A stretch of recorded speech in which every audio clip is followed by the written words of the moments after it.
कौन है आर्यन की मौत का असली दोषी? अनुपमा, राघव, पराग या ख्याति? नमस्कार दोस्तों, स्वागत है आपका आपके अपने चैनल हंग्री स्पिरिट्स में। हंग्री स्पिरिट्स देख रहे सारे दर्शकों का मैं अंजू शर्मा दिल से स्वागत करती हूँ।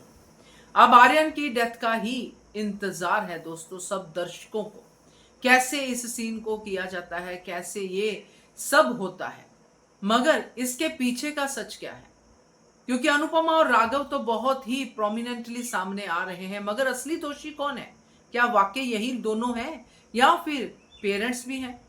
सो बात करते हैं आज के इस एपिसोड पे पर्टिकुलरली इस बात के ऊपर कि कौन है असली दोषी। पहले वही निवेदन, जिन्होंने अभी तक चैनल को सब्सक्राइब नहीं किया है कर लीजिए, साथ में दोस्तों बेल आइकन दबाइएगा ताकि आपको हमारे वीडियोस के नोटिफिकेशन मिलते रहे। बेटी की डोली उठी है, विदाई हो रही है और पता चलता है माँ को कि जवाई जो है वो एडिक्ट है, ड्रग्स लेता है। माँ का ये रिएक्शन बिल्कुल बनता है जो अनुपमा का था। और यहाँ पे आर्यन का वो सब कुछ कहना कि बात को दबा दो, अभी बात को बताओ मत, ये सब कुछ हो गया। क्या इतनी सी बात के लिए अनुपमा आर्यन की डेथ की दोषी बनती है? क्योंकि अनुपमा ही बनेगी दोषी, मगर क्या बनती है? मेरे हिसाब से नहीं।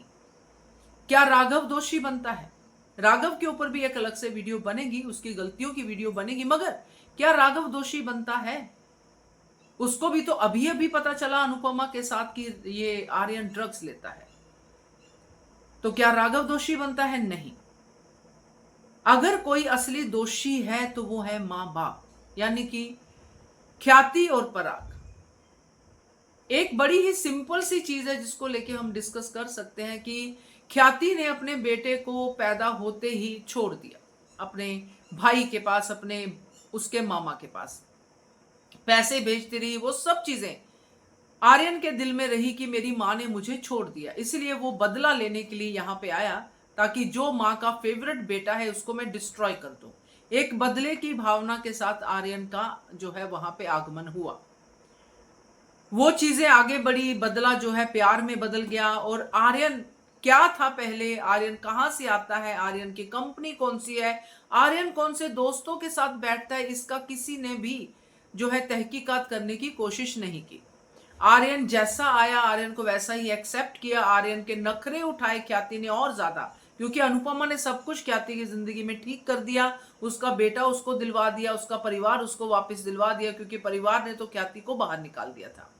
तो यहाँ पे ना तो पराग ने ना ही ख्याति ने बेटे के उन सालों को जानने की कोशिश की जो उनके साथ उसने नहीं बिताए, जो मामा के साथ बिताए। ना तो कोई मामा के साथ मीटिंग हुई कि क्या है बेटा, किन के साथ मिलता है, किन के साथ बैठता है। और जब वो दोस्त घर पे आ गए, घर पे आके भी उन दोस्तों ने वही धमाल चौकड़ी मचाई, उसके बाद भी किसी ने जानना जरूरी नहीं समझा कि आर्यन की एक्चुअली जिंदगी क्या है, उसकी पर्सनल लाइफ में क्या है क्या नहीं है। सीधा उसको बिजनेस में डाल दिया।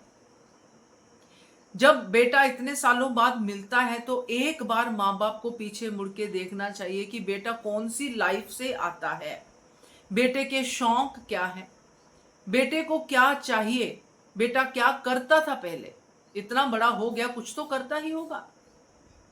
मगर कुछ भी इसके ऊपर दोनों ने ध्यान नहीं दिया, ना पराग ने ना ही ख्याति ने। अगर दिया तो बस बेटे को आते ही थाली, चांदी की थाली, सोने की थाली समझ लो, इसी तरह से हम कह सकते हैं, उसके आगे परोस दी कि बेटा जो चाहता है वो कर। ख्याति का तो सेम टू सेम था कि अब पैम्परिंग करनी है तो भरपूर करनी है, बेटे के लिए खड़ा होना है तो होना है, प्रार्थना के लिए नहीं खड़ा होना है, दैट इज अनदर केस। प्रेम के लिए नहीं बोलना, दैट इज अनदर केस। मगर आर्यन का साथ देना, क्योंकि आर्यन का मैंने कभी साथ नहीं दिया है, वो पैम्परिंग, वो पैसा देना आर्यन को, खुला पैसा खर्चने देना आर्यन को, और इसी खुले पैसे की वजह से उन दोस्तों का आर्यन के साथ और भी ज्यादा मिलना जुलना बढ़ना। क्योंकि एक पैसे वाला लड़का जब हाथ में आ जाए तो ये जो ड्रग्स वाले बच्चे होते हैं ये छोड़ते नहीं है, पेडलर्स ही नहीं छोड़ते, क्योंकि पैसे आ रहे हैं तो उनको बहुत आसान होता है अपने ड्रग्स को आगे आगे बेचना। वही सीन आज दिखाया गया। नहीं चाहता था आर्यन ड्रग्स लेना, मगर उन्होंने इतना प्रेशराइज किया कि वीक मोमेंट पे उसने ड्रग्स ले लिए और अनुपमा के सामने ये बात आ गई। अब ये अनुपमा की बुरी किस्मत है कि अभी ये बात सामने आई। ये बात वसुंधरा के सामने भी आ जाती, ख्याति के सामने भी आ जाती तो अनुपमा बच जाती, मगर प्रोटैगनिस्ट है तो उसके सामने ही आनी है। बट असली दोषी यहाँ पे पराग और ख्याति दिखाई दे रहे हैं मुझे, मेरे पॉइंट ऑफ व्यू से।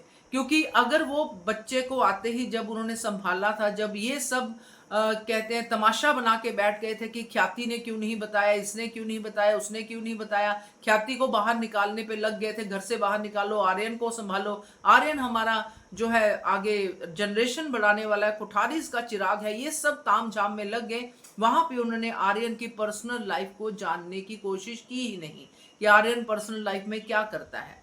वसुंधरा जो बहुत ही बनती है सयानी, उसको क्या नहीं पता है, जो बार बार कहती है, अनुपमा के ऊपर लांछन लगाती कि ये तो चौल से आते हैं, ये तो ऐसे हैं, ये तो वैसे हैं, ये तो गरीब लोग हैं। तो आर्यन भी गरीब लोगों में से ही आया है। वो गरीब लोग क्या क्या करते हैं, क्या वसुंधरा कुठारी को ये भी नहीं जानना था? क्या वसुंधरा कुठारी को भी नहीं जानना था कि आर्यन क्या है? खैर, वसुंधरा कुठारी को मैं इसमें नहीं लेके आती हूँ, क्योंकि वो चिराग मिल गया तो वो खुश होगी, मगर ख्याति और पराग को जानना चाहिए था, बेटे की पर्सनल लाइफ के बारे में जानना चाहिए था। यहाँ पे इन दोनों के साथ साथ पूरा परिवार भी आता है, अनिल आता है, प्रेम आता है, ये सब आते हैं। क्यों नहीं इन्होंने जाना कि इसकी पर्सनल लाइफ क्या है, कौन है इसके दोस्त, कैसे हैं इसके दोस्त? जबकि पता चल गया था राही के सामने जब तमाशा हुआ था, प्रेम को भी पता चल गया, सब पता चल गया था, तब इन्होंने कुछ नहीं किया। तो अब सारा दोष अनुपमा पे क्यों? दोषी तो ये खुद है। तो क्या कहते हो आप इसके बारे में? आप सहमत हैं तो जरूर कमेंट कीजिएगा।